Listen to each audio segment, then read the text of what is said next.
যেদিন মা বলে ডাকবো আর কোনো উত্তর আসবে না, সেদিন বুঝবো পৃথিবীর সবচেয়ে বড় এতিম আমি। মা,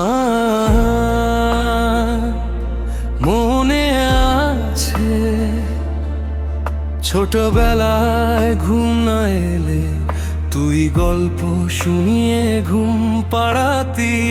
আজ হাজার মানুষ পাশে আছে,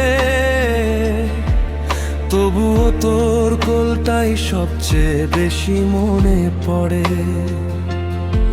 আমার নতুন জামা হতো, তোর পুরনো শাড়িটাই চলতো বছরের পর বছর।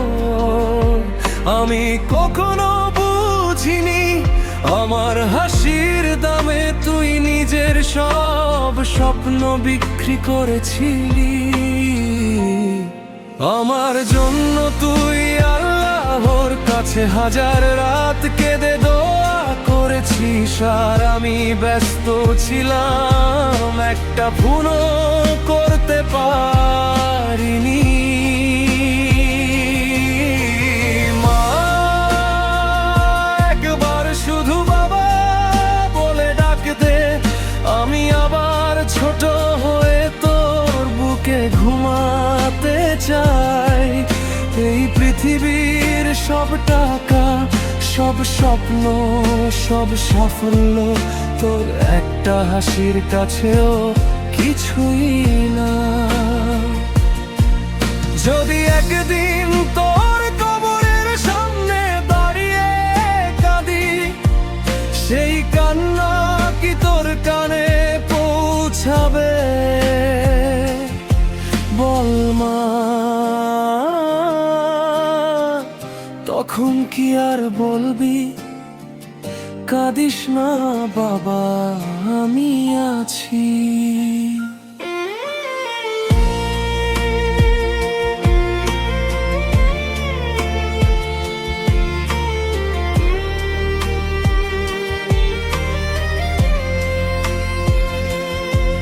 তুই অসুস্থ ছিলি, আমি বলেছিলাম কাজ আছে পরে কথা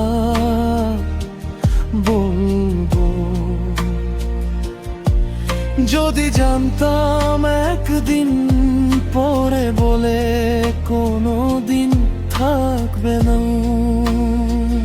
তোর হাতের ভাত খেতে খেতে বড় হলাম, আজ 5 তারা হোটেলের খাবারেও সেই স্বাদ পাই না। কারণ খাবারের স্বাদ মশলায় না, মায়ের ভালোবাসায় থাকে।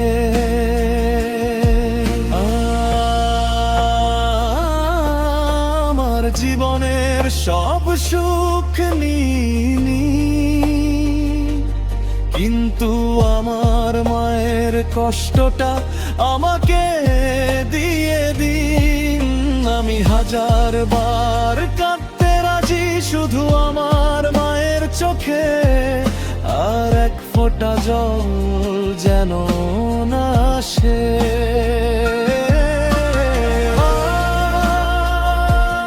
মানুষ বলে জান্নাত অনেক সুন্দর, আমি বলি তোর কোলের চেয়ে সুন্দর কিছু নেই।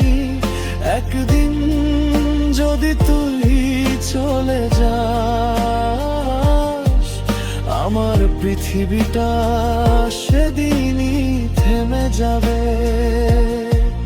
যারা আজও মাকে ভালোবাসি দুটোয় লজ্জা পায়, তারা যেন দেরি না করে,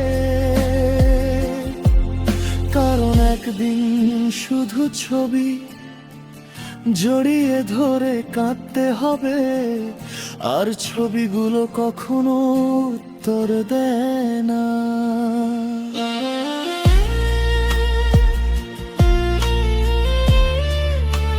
আজ যদি মাখন করে কাজের অজুহাত দিস না, একদিন ফোনটা আর কোনোদিন বাজবে না। সেদিন মা বলে চিৎকার করলেও ও পাশ থেকে কেউ বলবে না, কি হয়েছে বাবা?